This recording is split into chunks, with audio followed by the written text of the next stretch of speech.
I should not be involved in any campaign investigation. I have studied the rules and considered their comments and evaluation. I believe those recommendations are right and just. Therefore, I have recused myself in the matters that deal with the Trump campaign. The exact language of that recusal is in the press release that we will give to you. I've said this, quote, I have now decided to recuse myself from any existing or future investigations of any matter relating in any way to the campaigns for President of the United States. I went on to say this announcement should not be interpreted as confirmation of the existence of any investigation or suggestive of the scope of any such investigation, because we in the Department of Justice resist confirming or denying the very existence of investigation. So, in the end, I have followed the right procedure, just as I promised the committee I would, just as I believe any good Attorney General should. To you, frequent critics, by the way, of President Trump, particularly on Russia. You asked him about this Washington Post reporting about Senator Jeff Sessions, that he spoke twice, and I just want to tell you, spoke twice with Russia's ambassador to the U.S. and did not disclose that during the confirmation hearing. I want to play part of Graham's response, and then we'll talk, Dana. Here it is. If there is something there, and it goes up the chain of investigation, it is clear to me that Jeff Sessions, who is my dear friend, cannot make this decision about Trump. So there may be nothing there, but if there's something there that the FBI believes is criminal in nature, then for sure you need a special prosecutor. If that day ever comes, I'll be the first one to say it needs to be somebody other than Jeff. So, Dana, what happens? How does this play out? Well, as you just heard him talk about, there's still a big if. As far as we know, the Justice Department haven't gotten far enough to know that they have the there that would take it to that level that Senator Graham was talking about. But that's one issue. The other issue is, why didn't Jeff Sessions talk about this, disclose this during his confirmation hearings? You heard Senator Graham, who's on the Judiciary Committee that oversees and was the first sort of line to approve Jeff Sessions, had the confirmation hearings. He didn't want to go there, understandably, because the story was just breaking as we were on the air and didn't know enough about it. But yeah, there's no question that it is open. I mean, if you kind of think about if the roles were reversed, if Jeff Sessions were still either the chairman of the Judiciary Committee, which he was, or the ranking Republican on the Judiciary Committee, which he was, yeah, what would he say about it? Exactly. And that's fair, because they didn't, the information was just coming out, so you can't expect them to know about it as you were. But Dana, my question is this going to, because, you know, Republicans on the Hill have been saying, well, I've heard that there's no there, and so it should not be investigated. But does this now increase those calls, those cries for an independent, a special prosecutor? Sure. And Senator Graham said that he didn't use his name, but effectively agrees with Darrell Issa about the need for a special prosecutor if they come to the point inside the Justice Department, the FBI, that there is a there.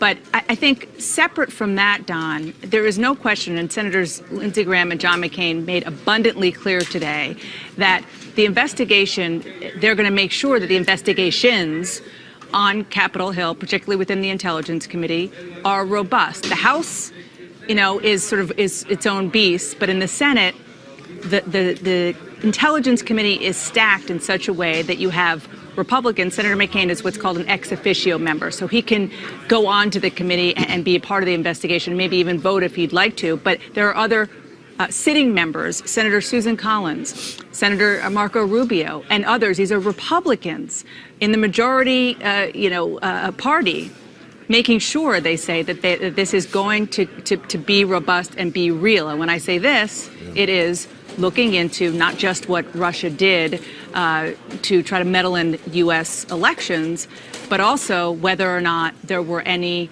contacts or, more importantly, collusion between anybody in the Trump campaign and the Russian government. Okay, Dana, stand by. I want to bring in Margaret and Mark. But first, before I bring you guys in, I want to play. This is what Attorney General Jeff Sessions told Senator Al Franken during his confirmation hearings. This was back in January. Listen to this. If there is any evidence that anyone affiliated with the Trump campaign communicated with the Russian government in the course of this campaign, what will you do? Senator Franken, I'm not aware of any of those activities. I have been called a surrogate at a time or two in that campaign, and I did not have communications with the Russians, and I'm unable to comment on it. Very well. Without divulging sensitive information, do you know about this or know what compromising personal and financial information the Russians claim to have? Senator Franken, allegations get made about candidates all the time, and they've been made about President-elect Trump lots of times. Most of them, virtually all of them, have been proven to be exaggerated or untrue. I would just say to you that I have no information about this matter.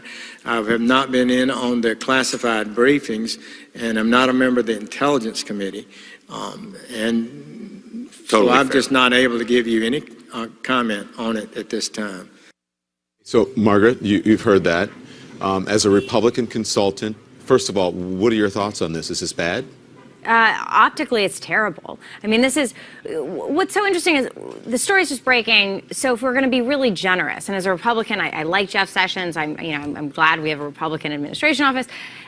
It is really strange and troubling that two senior administration officials have had now proven contacts with senior Russian officials and lied about it and hid it. Right? So what's concerning to me as a Republican supporter of this administration is not necessarily the crime, but the cover-up, right? It's why has Jeff Sessions in his confirmation hearings not being truthful with Al Franken, especially at a time when all of the background discussion, the backdrop in the discourse against those hearings was Russian intervention in U.S. elections. So it's not like it wouldn't have just occurred to him, or he would have completely forgotten that he met with the Russian ambassador in the United States. And by the way, you know, to say this is because of his capacity as a senator in the Armed Services Committee, certainly you can say that. But then why did no other member of the Armed Services Committee meet with the Russian ambassador? But if you're meeting with a Russian ambassador, I mean, come on, we meet people all the time, and I'm sure that you know.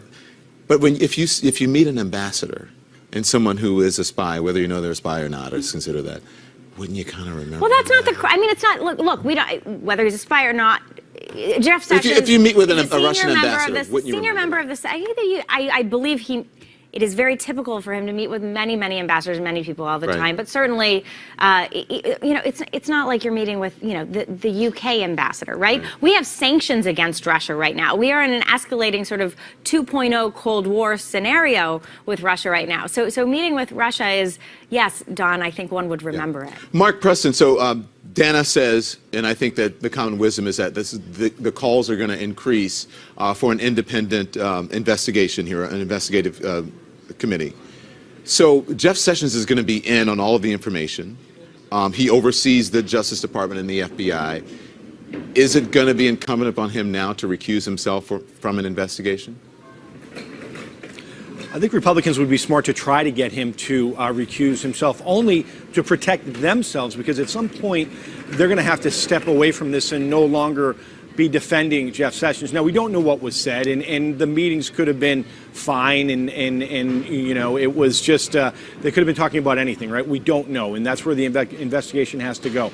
But it could be innocent, but I mean, to Margaret's point is like, if you don't, why not just say that you met with them? Listen, they could have not, they could have talked about nothing, who knows? But still, to Margaret's point and to other folks, they did have those meetings, and to say you didn't meet with someone is just factually not true. But go on, Mark. No. And in fact, I was getting that because I actually agree with you. Contextually, the timing and the fact that it was on multiple occasions, meeting with the Russian ambassador at a time when there was concern about Russia having influenced our election. In fact, John McCain just said tonight, Don, have no doubt what the Russians try to do to our election could have destroyed democracy. I mean, that's a pretty heavy statement coming from somebody like John McCain, regarding a nation that we think may have tried to influence our elections here. So having our Attorney General right now, having met with them during the campaign, optically it looks bad, but I do think that Republicans at some point are going to have to try to push this off their plate and let the investigation go where it needs to go. What is the impact here, Dana, on what Evan's reporting, what the Washington Post is reporting of these meetings taking place in the sidelines at the Republican convention? What's the impact? It's honestly, at this point, it looks like it has the potential to be a game changer in that it's going to be pretty hard to see how Jeff Sessions doesn't recuse himself at the very least. Special prosecutor is, potentially down the road. But in the short term, the question now, as we're hearing more about this, is should he recuse himself? Mm-hmm. And the calls are likely to come. And it's one thing to come from Democrats, but it's quite possible, even probable, we're going to hear from more Republicans to do it for the reason that Mark just said, to protect themselves, to protect the integrity of whatever investigation is going on, so that at the end of the day, they don't have people saying, oh, no, it wasn't real, because you have the chief law enforcement officer, the head of the Justice Department, who was potentially compromised. Margaret, I know you want to get in, but I need to report this. Representative Elijah Cummings calling on Jeff Sessions to resign at this moment. What's your response? Well, I mean, look, it's a bit early. You would expect that of Elijah Cummings. I mean, he's a partisan Democrat, and I think, partisan Republicans often react very strongly when Democrats do things. Look, the problem, I think Dana's right. The issue here is about recusal, first and foremost, because you can't have the head of the Department of Justice that oversees the department that is in charge of investigating domestic espionage somehow have met with a top Russian spy twice during the campaign, when we know that that government was trying to intervene in U.S. elections. So simply for optical reasons, but then also for political and pragmatic reasons, the recusal is sort of the bare minimum that's necessary. We have to remember, Mark, that Loretta Lynch recused herself from any decisions regarding Hillary Clinton because of that meeting of Hillary Clinton and Loretta Lynch, who was Attorney General at the time, on the tarmac. Absolutely. But Don, there's a possibility that Donald Trump may go to Jeff Sessions, President Trump may go to Jeff Sessions and say, I want you to stay where you're at. You're not going to get pushed out. Let's not forget that one of Donald Trump's top aides was a top aide to Jeff Sessions. And, somebody who was close by his side, somebody who was influencing his policies. So we may see that. So I'm not sure we're going to see something happen in the next 24, 48 hours. But we'll see if at some point the pressure gets so high that, in fact, Jeff Sessions has to. And can I just quickly, Dana, because we'll come back, but quickly, do you? Okay, just really fast. Loretta Lynch, she did say that she wouldn't be involved in these decisions, but she didn't completely remove herself from the investigation, which could be an example of why they potentially need to do it differently this time. Yeah, I may have misspoken. I meant Bill Clinton on the tarmac. I'm not sure exactly. No, you're right. No, you were absolutely right. So listen, I thank you very much. Stand by, everyone. Again, our breaking news tonight is that we're reporting tonight that the Attorney General, Jeff Sessions, when he was still a senator and an advisor to the Trump campaign, had meetings with Russia's ambassador to the U.S., but did not disclose them during his confirmation hearing.